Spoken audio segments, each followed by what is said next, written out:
nasenga na bandeko balanda bomoko ya mboka nkolo apambola bango.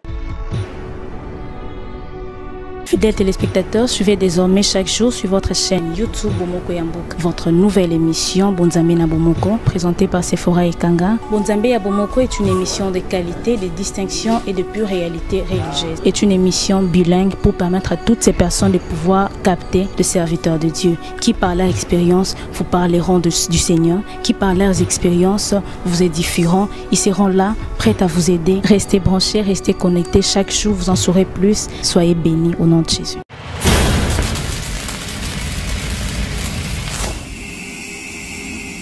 Fidèles téléspectateurs, bonjour et bienvenue à votre émission. Merci pour votre confiance et fidélité. Eh bien, nous ne sommes pas seuls dans ces plateaux. C'est votre nouvelle émission, Bonzambe na Bomoko. Nous sommes encore une fois avec le pasteur Félix Nsombo. Avec lui, nous allons essayer de parler d'un sujet capital pour nous, enfants de Dieu. Il nous bénira.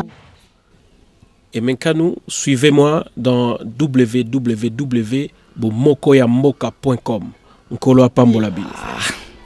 Pona site oyo Bomoko ya Mboka nazangi maloba oloba mais nazo senti na motema nanga ke eza site moko oyo kende musika yango na pamboli visionnaire nango pe na pamboli ba collaborateur nyonso nzamba pesa bino ba makoki place bozai ko suka nzamba mema bino likolo nzamba mema bino vraiment likolo nzamba baksela bino ya mingi ngalo kwa prophète na pamboli.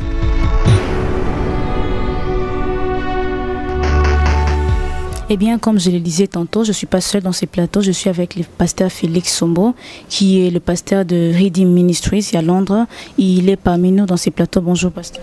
Bonjour, maman Sephora. Comme je le disais, c'est pour nous une grande joie et une bénédiction de vous avoir dans ces plateaux parce que ce n'est pas donné à tout le monde. Oui, merci. Moi, je suis très ravi parce que ce n'est pas vraiment donné à tout le monde. Il y a qu'à passer dans mon Rambourg. Ok, merci beaucoup, pasteur Matondo Mingi. Pour ceux qui ont suivi l'émission Oelekaki, le pasteur Ameka Kodeta, est-ce que le pasteur peut encore nous parler de votre appel? Bon, je sais qui appelle Nanga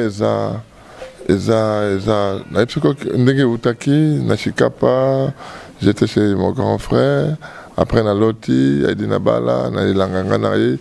Mais peut-être que grand frère quand il a vu, il a fait attention, quelques jours après, na mon qui musée, le révérend musée, apôtre Ayaki.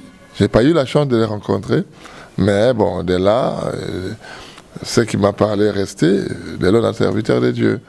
Donc, on a des bases, à peine dans la ponga, on a quoi sangate, on a été que non, à mes na makasi. Non, je suis allé dans la moitié, mais n'a pété. N'a pété dans une église, n'a dit Yesu et n'a continué. C'est ça. Ok, pasteur, trouvez-vous que c'est facile de servir dans un ministère pastoral? Tellement difficile, parce que les un ministère moko la moi lelo et comment bitumba de n'importe quoi. Bato croire na yo, bamuso croire na yo te, des critiques, des injures, tout. Mais comme c'est un appel, on accepte et on voit Ekulu Sanzambe, on avance. C'est ça. Ouais. Et par rapport à la famille, il n'y a pas eu de personnes où on a contesté, aux âges jeunes, tu veux servir Dieu. Comment tu réagissais par rapport à toutes ces personnes? Non, dans ma famille, quand bandana maman ya botabiso, na libu munanga, tu as 7 dans un musée Marc, il y a un Sambe dans Zame Malamu, tu es un grand frère Jean-Pierre. Bon, Azaki Moutou, il y a Bima Liboso, après il y a un frère assidu, la place de Sambe. Après il y a Julienne, Oyo Aza Mokambia Maman, l'église Kota Sambelaka, et il y a Koyangaï, un pasteur appelé depuis très longtemps. Et l'indisque Oyakoufa, c'est Gaston, un évangéliste. Il est déjà décédé il y a de cela une douzaine d'années. Après, apôtre Di Daniel, Oyada en Namibie. Après, le dernier, le pasteur Emmanuel. Donc c'est une famille tellement chrétienne que donc il n'y a personne qui pouvait me contester. Au contraire, je vois qu'il y a appuyé la famille. Donc, grand frère Ebisio, maman y a lobby, grande soeur à lobby. Donc, tu voyais que j'avais aussi l'encadrement au sein de ma famille. Donc cela m'a permis, il y a kokende na musa nzambe kobenda baleki lokola bati Daniel ba Gaston ya kufa kobenga bandeko bon ebele poto ko salela nzambe. Voilà, donc je n'ai pas eu de contestation au niveau de la famille. Non. Qu'est-ce qui fait à ce que obtenir toujours dans le ministère nayo et là on est à la force nayo source nayo? La force d'abord c'est que Dieu a mis en moi un ministère. Je prêche la parole. Je me dis, je suis défenseur de la parole, de la bonne nouvelle. Je suis défenseur de la vérité. Donc, tant que ma colonie balé oyanga et que na mabele, n'a pas servir nzamboyo, n'a pas comme un abisengo, n'a pas servir pe na bangaye.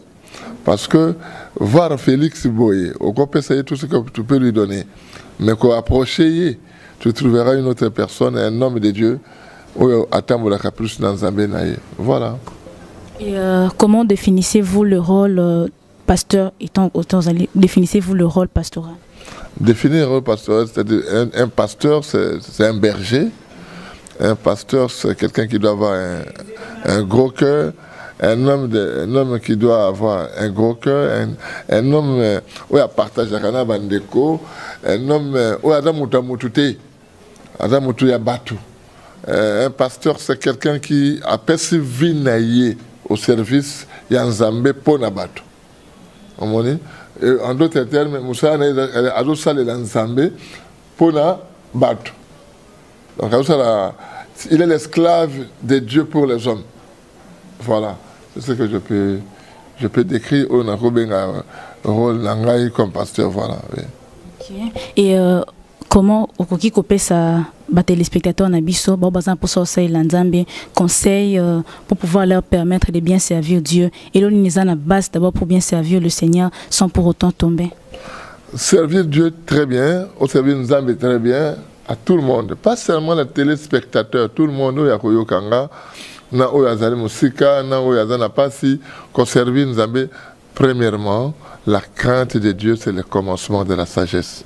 Lorsque toi, tu as la crainte de Dieu, c'est fini, tu vas servir Nzambe. Na piste moka malam. Mais ceux qui osent servir Nzambe, na makambo mususa na mike yango mona kama Nzambe comme le passe. Mais ceux qui osent servir Nzambe vraiment de tout ton cœur, au moins Nzambe, au tali Nzambe, au yoka Nzambe. Nous sommes ça les apôtres Nzambe. Ma soeur, qu'il pleuve ou qu'il neige, ce n'est plus toi qui compte. Dieu lui-même va te soutenir. Nzambe mora comme maillot. Tout le monde a l'élévation, il faut monter dans des milliers de personnes. Non, l'élévation peut élever, mais tu n'as que 2 âmes. L'église. Tu es élevé, et pas Nzambe, mais tu n'as que 2 âmes. Parce que Dieu dira à Abraham ceci. Abraham, le roi n'a pas belé aux Ozali, et il y a qu'un amboko ngana kola kisayo. Je rendrai ton nom grand. Donc la grandeur appartient à Dieu. La grandeur est à Nzambe. La célébrité c'est à Batu. Moutako yeba na Congo, ayeba na Brazzaville, Congo Brazzaville, ayeba na Gabon. Mais lorsque Dieu a rendu Moutou grand, toutes les langues parleront de toi. Et tout le monde te connaîtra. Et c'est le coup Abraham, le coup Jacob, le coup Joseph, le coup David, le coup Samson. Dieu les a rendus grands. Nous allons rendre bango à Tchebango dans la grandeur. Alors le reste c'est tout ça, c'est la célébrité, tout ça qui va dans le coin. Donc, nous allons dans le coin, nous allons balabala au Yambo, nous allons na yebani, nous allons grand, na balabala wana, mais la commune nous allons grand. Donc cela ne veut pas dire que nous allons gâter. Dieu est avec moi d'une manière ou d'une autre. Ouais. Mingi vraiment exemple nayo au Tiragango parce qu'il y a de ces personnes serviteurs de dire bingai na kokola na ngana mandeko kotala je mets telle ou telle autre personne exemple nayo soit modèle nayo na ministère nayo za la mingi nani modèle nanga tango nazo kola na makama Nzambe nangola penza te nangola bango bataki ba papa nanga naza kolinga bango nyos mais tango na komi je voyais le révérend Dieu donné tout cas là. Et quand cet homme il prêche la parole, moi je pleurais. Moi je disais un jour à côté à l'Okolaï, c'est pourquoi on a respecté on a bien un patriarche. Parce que ça allait tellement bien et belé pendant que je me suis dit non, on a copié et puis Roland Dalo. Roland Dalo, bon, atikala koye bangate, dans le côté bande naïe. Donc, dans le côté bande naïe, et à partir de bande naïe, il a prêché sur la Bossani, la Kokota là. Bande wana et renseignanga ming, et enseignanga et belé. Et pour l'attendre à verset Oyo, il y a Job chapitre 32, verset 7. Naïba Kangwe Panaï. Il a développé Kangou, où il a montré vraiment. Ensuite, il y a le pasteur Lukusa. Le pasteur Lukusa, il était vient et voit dans le Bumbashi, c'est un orateur hors norme. Il est vraiment. Et bah, tout le monde a un goût. Il va continuer à servir Nzambe.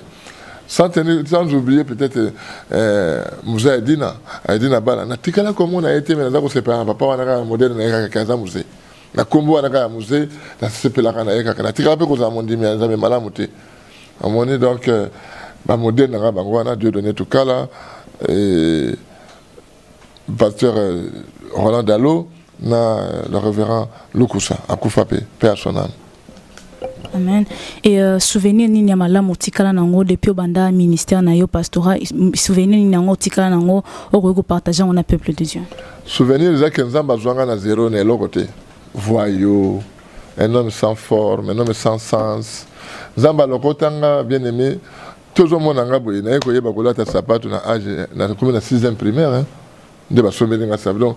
Na yeba que l'autre côté valeur pena Jalaki Penzate, ma famille n'était même pas une famille telle, non pas, exactement que tu es ban qui nous sommes, tu colles bien, mais tu as qui ban, ngazaki moi na moko un peu trop désordonné. Mais ça m'a joué na modèle wana. Nazaki chaque jour, nous avons un enfant, un séminariste. Maintenant on a joué en Mboka, nous avons Tumba chaque jour. Nous avons un enfant sans valeur, je me dis souvent, mais Zamba Zwanga. À Tchenga na miso abatu lelo ma voix et je quand même la famille na et ça a marqué te muto ko décision sans me consulter to vana naie non les qui ko ça boy to ça la boy donc je me vois que Nzambe a continué ko za nanga et même dans le quartier même dans Londres place na vandi na za na bandeko oyo to partager kana bango donc mazo mon nanga important donc à cause ça les camboté faut approcher pasteur Félix. Donc, nous allons continuer à faire les langues, nous allons kamba libota, nous allons les brebis du Seigneur, selon ce que le Seigneur me dit. Donc, nous allons. Ok, pasteur, si on peut revenir un peu sur le thème Otoloba qui est Bandeli, pour nos serviteurs de Dieu, pasteur et tout. Et là, nous savons parce qu'aujourd'hui, il y a des mésattentes. Pasteur, au Yarouté, n'a pas une église, au pasteur, aux églises. Et donc, il y a comment se sentent ceux que ont un canayo et que ont un parce que vous êtes homme de Dieu, aujourd'hui, à peine, non, c'est pas aujourd'hui. Donc, vous avez une expérience ébélée. Comment on se sentent ceux qui ont un bateau? Maman, Moni, Moussala Nzamboyo, c'est trop complexe. Et ça, Moussala Moko, Batu Nzambe, Tolongoli Nzambe, ne bonga na yebiso to vandi. Mutazo mwana neti yenda, donc Azui Nzambe, Alongoli Nzambe ne bonga, y a Azui bonga Nzambe. Alors quand Azui bonga Nzambe, tout le reste, c'est bino voza Batu Pamba. Ako critiquer Moutou Ndengalingi, tel que je suis ici, tel que mon Nengaboye, n'a pas bandati, n'a soukana, critiquer Moutou Nzambe mon côté. Pour la fois dernière, nous n'avons qu'un seul ennemi, qui est le diable. Alors, au moment donc, entre Batu Nzambe, ma querelle, ma bitumba, peut-être ba oluka na pona koluka élévation na makasi na bango. Mais ceux qui ont yébi que non, aujourd'hui échelon ya likambo na likambo selon Dieu. Au côté Nzambe ko, Nzambe soka zo même mutu hein. A même ka mutu na makasi te. Maman, na repère ce exemple. Il y a des gens qui n'aimaient pas, mais que lui-même les aimait. Ok? Mousé a dit là-bas la salle parce que lui n'avait pas un cœur, il y a querelle, il y a kanda, qu'on garde mon kanda. Non. Comment un homme de Dieu? Ça, c'est une question que je me pose et que n'a retourne à Pio, comme moi, d'abord, je retourne à Bango. Un homme de Dieu. Il y a un ennemi numéro 1, à démon, à diable, à que vous ne ce n'est pas de l'amour. Comment un homme de Dieu a tel magané tout mbelo en Zambé? Au télémépe chaque dimanche, au lobby français Milaï, au lobby anglais à Moulaï, au télé, mais il y en a tel X, tel au lobakate. Non, nga lobakana en aminanga, aminanga nyoso. Quand ça ne va pas, tout va dans tout solo là. Même Thomas Peniel, même mon cher, quand ça ne va pas, tout va dans tout solo là. tout le monde a autre chose pour tout ça battu tout ça moi bah hein boyo kanezangi biso na yebsa ata sukami na yebsa ke bongo ata Jean-Claude Mukende non papa boye to vanda toute la boye pour t'orienter toute la vie à lobby mais qu'est-ce que tu veux makamonion ce que non non les hommes de Dieu sont censés nous sommes appelés na boyokan parce que nous ne vivons pas non, tout ça ennemi oya koya ko panza biso akoko la biso n'importe quel moment ce qui tozangi bolingo yango mone ba tobeta so ki to kolingana ya solo moni donc yango ana banze mone faut interpeller ka biso tu vois moi j'aime tous les hommes de Dieu ata na oto kanga mutu na zamena likambo boye talinga te na ko reprocher avec amour moni ata na zo mona ke atoda na millions de fidèles ceux qui n'ont occasion de reprocher on a reproché parce que ce n'est pas parce que tu as beaucoup d'églises à travers le monde que tu es au Yondé en Zambie non les gens m'ont tout en Zambie donc en Zambie nzamba zo sala makambo na ndenge moko na moko totika ba querelle totika kozanga koyokana totika kofingana totika kopesa na ba jeton non comme je vois ici na mboka Kinshasa oyo azo koloba ke non yo ana za faux serviteur ya za faux bongo yo zanani parce que ya ba tumso ba contester pe yo bien que non X pasteur Félix a faux pasteur mais yo côté mususu ba zo ba ke non pasteur le quoi frère Nanga Bruno le caméraman na biso ba bien que non a za faux. Non. Donc, nous sommes appelés, nous sommes obligés de nous aimer. Parce que l'ennemi Nabiso, il rôde tout autour de nous. Et je veux dire, c'est clair, devant la télévision. Ceux qui m'ont dit que sur la canalité, ceux qui ont bien un téléphone. Et puis, tu n'es pas mon ennemi. Hein? On peut avoir des petites divergences, mais cela ne peut pas nous amener na kozanga koyokande na mona na kinamboka na bino serviteur a quelque trahir eux. Et il trahit très bien à côté pena makambango va pousser ceux qui ne je ne sais plus qui aller à côté et dimanche il est à l'église. Lundi à Sabatabi venez vous pouvez savoir beaucoup pas comment tu arriveras à bénir bateau tant que ma boko na yo na salité.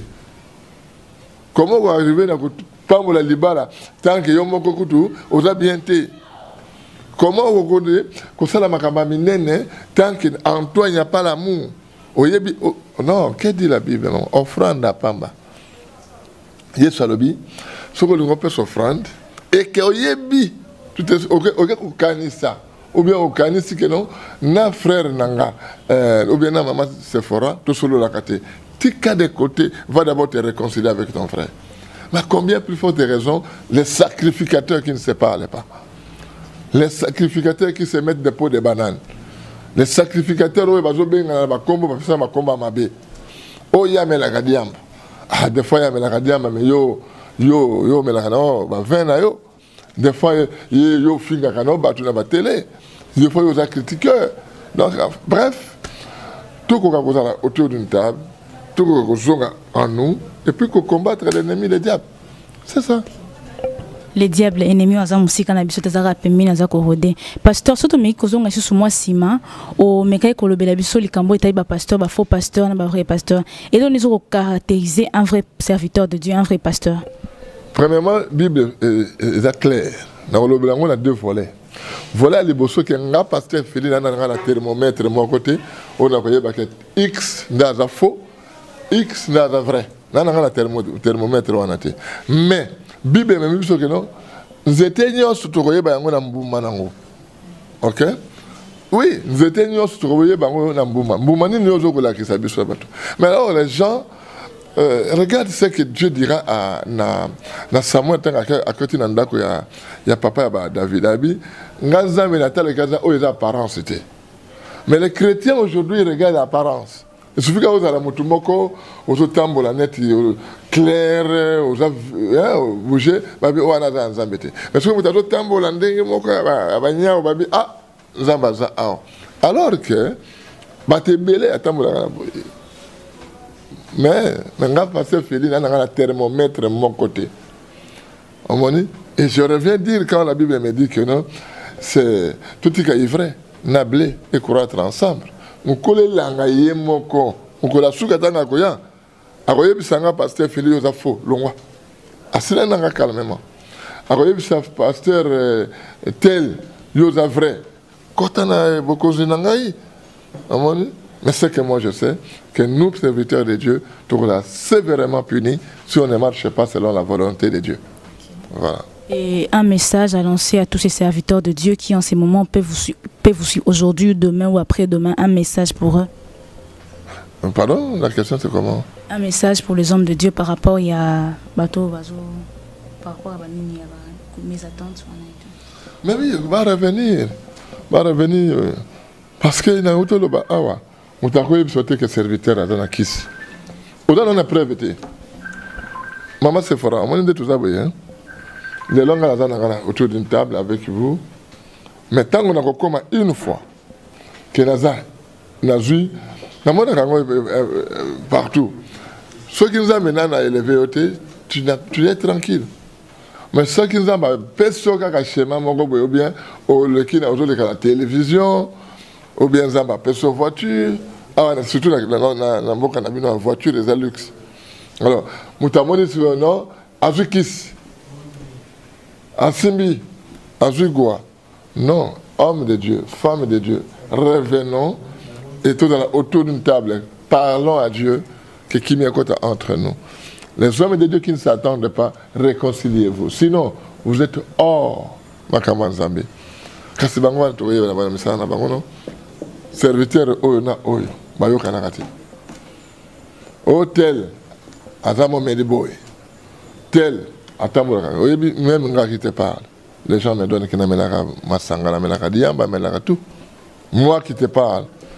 Mais ce que tu n'as pas oyo batambola kana bango. Nga ba pesa ngai na zwaka na melaka makaya na zwaka basa batu na zwaka depuis na zwa basa batu na zemisa ata mon côté.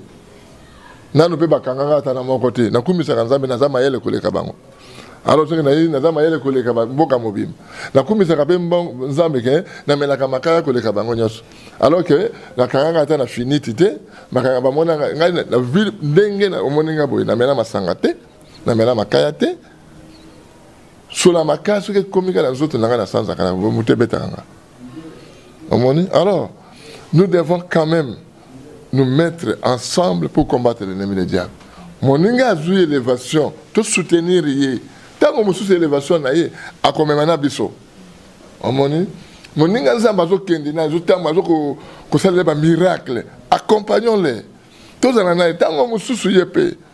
Na simana wana, nous n'avons pas coupé sa biso ya biso. Alors moi, dans ça que je suis, je n'aime pas doiter qui que ce soit. Je pense que papa n'a même un pasteur de donner tout cas attaquer les gens, vous dites ça, non. Sinon il dit fils, regarde, vois, même Thomas Peniel, même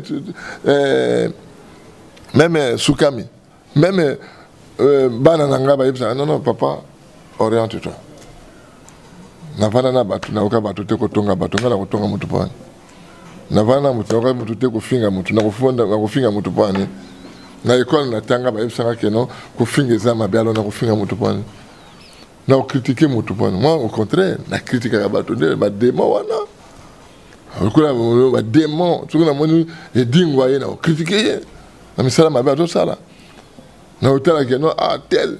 Mais oh non, pasteur tel, oh tel, attends, ici, bateau pour Simbigoual. Oh, à qui a coupé sa bateau na, bon, na village pour témoigner kuna. Moi, italien gâté. Ceux qui ont bateau na babiki pour le coup, mon ensemble, gloire à Dieu. Mais ceux qui m'ont tout cas dans gloire à Naye, Nzamba ko s'apprendre Naye, moko. Ngana ko bundi l'ensemble. Et j'en profite aussi de l'occasion pour remercier Thomas Peniel, le conseiller spirituel de Bomoko Yamboka. Pasteur, nayoki yo olobi a olobi ki bato bebe azo ko accusation balobi boy. Sentiment nous a ndenge ni envers ces personnes. Balo bana ka se bakuta na na likambote. Je les aime. Moi quand ça bien à la télé, j'étais en train de prêcher, alobi n'importe quoi. Je lui ai dit que Dieu te pardonne. Que Dieu te pardonne. Là on a lobi. Maye lango ozala ngo akoleka bato nyos tout et za wapi.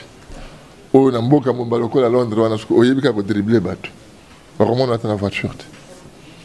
Comment on attend la voiture? Comment on attend la maille? Comment on attend la bouée? Alors moi, je ne me justifie pas. Je dis, je marche avec eux. C'est ce que Dieu m'a dit. Les restes, là, est allé bango qui n'en est rien. Parce que les gens n'aiment pas les gens. Un dernier mot pour clore cette émission, pasteur. Ah, on a séparé Nabino Makas. Makas est belé. Et on a Epsibino qui est Kangami Nangana Bomoko Mboka. Donc, mon ami et frère, Guy Peniel me disait souvent, mon cher, Kotana Bomoko Mboka. Mais la monnaie qu'il me regarde au Tchangana schéma bien. Donc, c'est ça. Naza, Naïsengo parmi vous. Merci. Et c'est moi qui ai partagé tout ce pelpe makasi kozanayo 2 jours pendant ces mikolomi balewana au fond libso porte yanda kunayo tout ce pelpe makasi ndenge to koti pe to pambolami. Pasteur, dédicace nayo. Dédicace, c'est-à-dire que ça on appelle ça bande combote. Oui, on appelle ça toujours comme d'habitude Thomas Peniel, Guy Peniel, Liendi, ami et frère, Merveille Soukami, pasteur Wemba, pasteur Dieudonné Toukala, le patriarche, pasteur Jean-Claude Mokendi, le mon mentor, c'est lui qui m'entraîne, ce papa est aussi Mbate, la Bengue Yosimba, de l'église de Redeem Ministry, et bande ko bandi mignon so ya Redeem na ko bosa na te ko yebisa bino que Redeem Ministry na boka na Kinshasa awatoza na katna avenue Mbomu numéro 171 commune de Lingwala. Soko yeka na wenza le fungo la tunika balabala wana numéro 171 avenue Mbomu et numéro nanga na Kinshasa na ngona mutute mais toutefois ba comme on a ko le kawana na se et na kopesa ngo na suka na kopesa na mbote na bandi millions ya ba église na biso à travers le monde sans oublier mes enfants Zamba Pambolabino, Solange, Olivia, Blessing, Précy, Given, Belbiche et le reste. Nzambe à Monabino. Merci. Merci beaucoup, pasteur. Numéro de téléphone, vous répétez les sous. Le 0044 74 059 32 377. 0044 74 059 32 377. Voilà.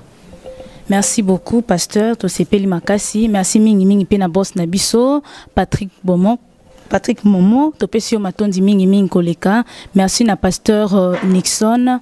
Merci na Tracy Tumba. Merci na bino nyonso. Obisika bozwami na ba prière na bino bozako soutenir biso Tondino Matondi puisqu'à Valencia. Merci beaucoup Deborah Dihanjo, Kabibi Omoi. Merci na Tondi bino Matondi mingi. Pona sito yo bomoko ya mboka nazangi maloba oloba mais nazo senti na motema nanga ke eza site moko yo kende musika ya ona pamboli visionnaire nango pe na pamboli ba collaborateur nyonso nzamba pesa bino ba makoki place bozai ko suka nzamba mema bino likolo nzamba mema bino vraiment likolo nzamba baksela bino ya mingi ngalo kwa prophète na pamboli.